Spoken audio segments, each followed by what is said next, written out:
Oke, bismillah, kita cari hikmah dari pikiran-pikirannya Ibnu Arabi. Saya tidak akan masuk terlalu jauh ke kontroversinya. Kita lihat modus berpikirnya Ibnu Arabi. Yang pertama, katanya Ibnu Arabi, pengetahuan itu ada 3 jenis. Kalau di Ibnu Arabi bukan bayani, irfani, burhani. Tidak. Katanya Ibnu Arabi, ada yang pertama ada ilmu akli, yang kedua ilmu akhwal, dan yang ketiga ilmu asror. Yang pertama ilmu akli. Kalau bayani, irfani, burhani, ya bayani dan burhani itu ilmu akli. Dua-duanya pakai akal. Jadi pengetahuan yang sifatnya empiris dan rasional. Biasanya kan orang membaginya empiris sendiri, rasional sendiri. Kalau di Ibnu Arabi enggak lah. Pengetahuan empiris dan rasional itu ya sama aja. Apa ada empiris murni tanpa rasio? Enggak ada. Rasio murni tanpa bekal empiris enggak akan bisa. Akal murni itu kan enggak jalan. Dan itu kan sudah dibuktikan oleh Immanuel Kant. Mikir itu harus sintesis. Ada bahannya dan akal jadi alatnya. Dan dua-duanya itu yang oleh Immanuel Kant disebut ilmu akli. Ini tidak bisa dipertentangkan. Itu satu wilayah kok. Maka diskusi mana lebih penting Al-Quran sama akal itu tidak relevan. Kenapa? Dua-duanya dipakai. Kamu baca Quran nggak pakai akal ya nggak bunyi, ya kan? Lah kamu pakai akal nggak ada Qurannya loh. Yang kamu pikir apa? Sumbernya, sumber berpikirnya apa? Jadi dua-duanya harus dipakai. Mana yang lebih tinggi? Nggak ada yang lebih tinggi, sama-sama butuh. Quran akan diam kalau akalnya nggak dipakai, gitu loh. Akal juga akan tidak jelas kalau orientasinya tidak ada Quran. Dan dua-duanya kalau di Ibnu Arabi itu ilmu akli, diperoleh lewat akal. Yang kedua ilmu ahwal. Nah ini menarik lagi. Kalau biasanya kayak di Surawadi kemarin, ahwal sama asror itu jadi satu. Intuisi sama ilmu laduni itu ya bodoh. Intuisi itu alatnya, laduni itu sumbernya. Tapi kalau di Ibnu Arabi enggak, ya beda dong. Kalau akhwal itu ilmu tentang rasa, ilmu tentang intuisi. Sumbernya enggak selalu hal-hal transenden, enggak selalu dari Allah. Jadi ini tidak akal, ini ilmu yang harus direct experience, dialami langsung. Validitasnya lebih tinggi daripada ilmu akli. Ilmu akli itu kamu punya teori bahwa gula itu manis, terus kamu baca buku teori tentang gula. Itu ilmu akli. Tapi ilmu akhwal, untuk tahu gula itu manis, terus kamu minum teh yang ada gulanya.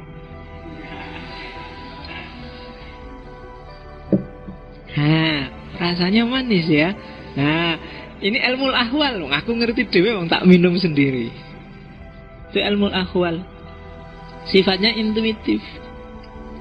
Kamu kan belum naik haji, maka pengetahuanmu tentang Mekah, tentang Madinah itu ilmu akli.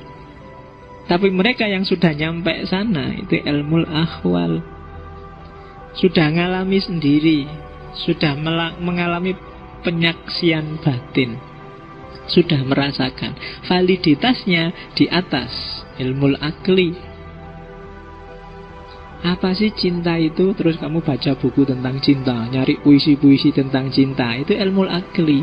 Kalau ingin naik kelas ilmu akhwal, pacaran saja, kamu akan ngerti, oh kayak gini tuh jatuh cinta itu. Nah, derajatnya lebih tinggi.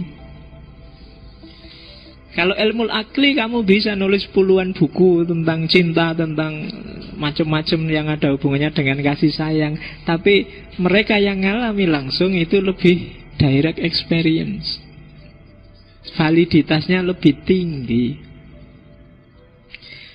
Demo itu dahsyat loh Pak, luar biasa gairahnya. Kamu yang nggak demo nggak ngerti enaknya, makanya kamu nggak mau demo.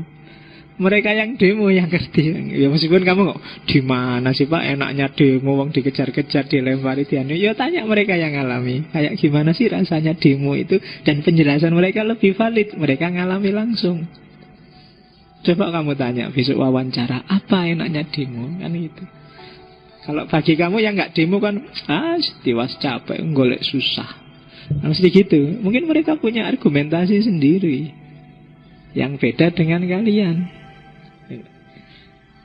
Kamu yang sudah ngerti dikit-dikit tentang filsafat, sudah ngalami filsafat, kan kesanmu tentang filsafat beda dengan yang tidak ngerti filsafat.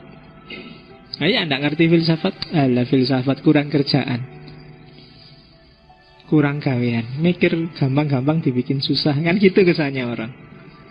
Tapi kamu yang ngerti filsafat kan tidak gitu. Kenapa kok tidak gitu? Karena kamu sudah ngalami sendiri. Itu ilmu ahwal. Jadi kalau ada penjelasan apapun, coba kamu cek itu ilmu akli apa ilmu ahwal. Kalau ada orang ngomong feminisme, ngomong anti radikalisme, ngomong itu ilmu akli apa ilmu ahwal. Jangan-jangan ngomong feminisme, kesetaraan perempuan dan laki-laki, tapi di rumah istrinya dimarahi tiap hari. Ya kan? Kalau ada apa-apa, pantas perempuan, memang gitu caranya. Cuma begitu di kelas ngomongnya feminis. Nah, itu berarti ilmu akli, bukan ilmu ahwal. Feminisme adalah ilmunya, tapi bukan hidupnya. Nah, mungkin sampai detik ini filsafat bagi kalian masih ilmu akli, masih berjarak. Tapi kalau bisa ilmu ahwal, alami sendiri, hayati hikmah-hikmah yang ada di pikirannya para filosof, biar lebih valid. Dan ada pengetahuan level yang ketiga yang disebut ilmu asror. Kalau ini bukan akli, tapi ahwal yang sumbernya bukan upayamu. Rasa, tapi bukan kamu yang mengupayakan rasa itu. Kamu cuma menunggu, kamu pasif. Ya kalau di tasawuf kan ini batin yang jernih, yang dilimpahi pengetahuan oleh Allah. Jiwa yang bersih, yang dijajari oleh Allah. Makanya disebut min laduni. Ladun itu kan jajar, dari sisinya Allah. Kalau Allah sudah ada dalam dirimu, wong Allah itu segala sesuatu, maka kamu ngertilah segala sesuatu. Para wali, para nabi, itu ilmunya di level ilmu asror. Nggak sekedar, dia nggak ngalami, tapi ngerti. Sama dalamnya dengan akhwal. Makanya kadang-kadang nabi itu kan bisa nebak masa depan. Besok di akhir zaman, masjid bangunannya megah, tapi orangnya nggak ada. Itu kan ilmu asror. Kayak Nabi waktu habis Isra Mi'raj diuji sama kafir Quraisy Mekah, ditanya, Allah dari mana kamu? Wong tadi malam masih di sini kok ngakunya dari Masjidil Aqsa misalnya. Terus Nabi kan bisa menjelaskan detail ketika ditanya itu. Nah itu kan kalau bahasa kitabnya tiba-tiba malaikat Jibril datang bawa gambarnya Masjidil Aqsa di depan Nabi, terus Nabi bisa cerita. Itu sebenarnya ilmu asror, pengetahuan tentang yang rahasia-rahasia. Maksudnya rahasia itu yang manusia biasa nggak menjangkau. Tentang masa depan, tentang masa lalu, tentang rahasia hati. Nah, itu kan orang-orang tertentu yang bisa menjangkau. Itu ilmu asror. Kadang-kadang rahasia hati itu tidak luar biasa. Orang modern bisa membaca wajah, karena memang ekspresi tubuh dari yang paling atom paling kecil sampai paling besar itu sebenarnya menggambarkan siapa dirimu, dan hanya cuma kita susah menjangkaunya. Kalau ilmu asror orang dikasih informasi langsung oleh Allah. Itu jenis pengetahuan ketiga. Tiga-tiganya penting dan tiga-tiganya dipakai oleh Ibnu Arabi, meskipun ini sifatnya ranking. Yang paling meyakinkan ya ranking pengetahuan jenis ketiga. Di bawah itu pengetahuan jenis kedua, dan di bawah itu pengetahuan jenis pertama. Oke, pengetahuan jenis pertama kamu peroleh keluar, dalam arti kamu cari kebenaran di luar dirimu. Kalau pengetahuan jenis kedua, kamu melihatnya ke dalam. Kalau bahasanya Mehdi H.I. Riyazdi itu pengetahuan swa objek. Karena untuk tahu kan kamu ngecek dirimu. Tadi saya minum teh untuk ngerti bahwa teh itu manis, kan saya nggak tanya ke sana, tapi saya ngecek ke dalam. Jadi objek pengetahuannya aku, yang mengetahui juga aku. Sehingga itulah disebut pengetahuan swa objek. Saya ini cinta apa enggak ya? Itu kan ke dalam, urusan rasa. Ini sebenarnya cinta apa sekedar iseng, apa ini nafsu, kan saya kalau ke dalam. Pengetahuan tentang rasa itu ke dalam, swa objek. Nah, ada lagi jenis ketiga. Kalau ketiga itu juga ke dalam, tapi sumber pengetahuan bukan dirimu lagi, tapi dari luar dirimu. Itu 3 pendekatan. Dan ini kadang-kadang di level tertentu tidak cuma para wali atau nabi yang mendapatkan ilmu asror. Mungkin di titik tertentu kamu bisa dapat ilmu asror itu, karena Allah itu maha penyayang. Sehingga kadang-kadang kan kamu ada masalah, solusinya gimana ya, tiba-tiba muncul ide di kepalamu tanpa kamu usahakan. Nah, itu termasuk golongan ilmu asror. Atau tiba-tiba kamu mimpi yang jadi solusi, itu ilmu asror. Jangan salah, kalau di Ibnu Arabi mimpi itu juga termasuk sumber pengetahuan. Dan Ibnu Arabi sering sekali mengalami ekstase melalui mimpi. Ibnu Arabi seorang sufi yang dikenal paling mudah untuk ekstase, paling mudah untuk kasyaf. Kalau orang sufi yang lain kan perlu riyadhah, mujahadah, baru kasyaf. Tapi kalau Ibnu Arabi bisa anytime, bisa ngobrol-ngobrol gini tiba-tiba trance, kayak orang gak sadar. Itu Ibnu Arabi. Bisa tidur biasa tiba-tiba kasyaf, tiba-tiba. Itu istimewanya Ibnu Arabi. Meskipun bagi yang tidak percaya itu jangan-jangan dia punya penyakit apa gitu. Tapi ada buktinya. Buktinya apa? Dia nulis sekitar 200 kitab. Itu kalau tidak orang biasa tidak mungkin. Ada satu kitab, saya lupa judulnya, Khilyatul apa gitu. Itu cuma ditulis 1 jam. Karena begitu dia mengalami kasyaf, ilmu asror terbuka, begitu dia megang pena dan nggak berhenti tangannya selama 1 jam. Lahirlah sayangnya saya lupa judul kitabnya, di antara 200 itu. Jadi katanya Ibnu Arabi, kalau sudah megang pena dan mengalami kasyaf, dia tidak akan bisa berhenti. Enak kan? Begitu kamu pengen nulis skripsi, iya, jam bisa mulai bab 1 sampai bab 5 penutup selesai. Nah, lumayan. Oke, yuk cari aja yang kayak gini. Ya, zaman dulu, lupa, 5-6 tahun yang lalu, ada mahasiswa yang garap skripsi di Usuluddin, di UIN, tentang Ibnu Arabi. Dan anak ini ikut Torekot Akbariyah. Nah, skripsinya itu bagus luar biasa. Cuma minim referensi. Nah, saya yang nguji kan tak pikir, ini kamu plagiat apa enggak sih? Kok bisa kalimat-kalimat kayak gini kamu ambil di mana? Dan dia bilang, kalau saya sudah judek pak, ndak paham-paham baca bukunya Ibnu Arabi, ya dia riyadhah. Kalau sudah riyadhah, malamnya ditemui Ibnu Arabi dan ngobrol sama Ibnu Arabi.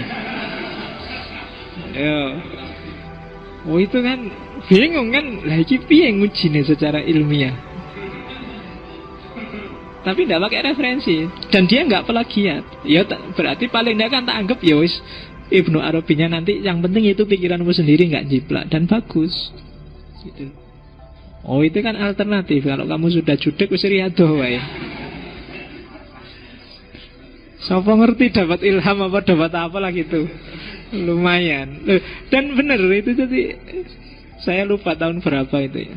Dan memang bagus sekali. Ya meskipun dosen yang lain nggak percaya, tapi situ. Tapi memang dia ikut torekot.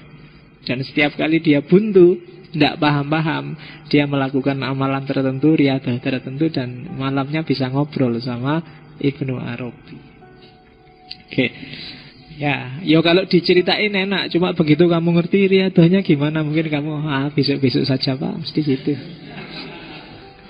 Karena kadang-kadang kan riadahnya atau rekod itu kan agak berat, itu mungkin puasa, wiritan lah, nggak tidur lah, nggak apa lah, itu kan bagi kamu kan berat. Kamu kan siap nggak tidur kalau ada siaran langsung sepak bola aja kan. Di luar itu kan kamu males sholat. Oke, jadi itu jenis pengetahuan. Jadi jangan salah, ya selama ini modus berpikir kita hanya di pengetahuan jenis pertama atau paling jauh jenis kedua. Jenis kedua pun kita sering tidak percaya. Itu kan jenis pengetahuan intuitif, pengetahuan instinktif, itu kan kita sering tidak percaya. Kita anggap itu firasat, itu kan jenis pengetahuan kedua. Kita nggak peka di situ karena kita nggak pernah latihan melatih ketajaman intuisi kita.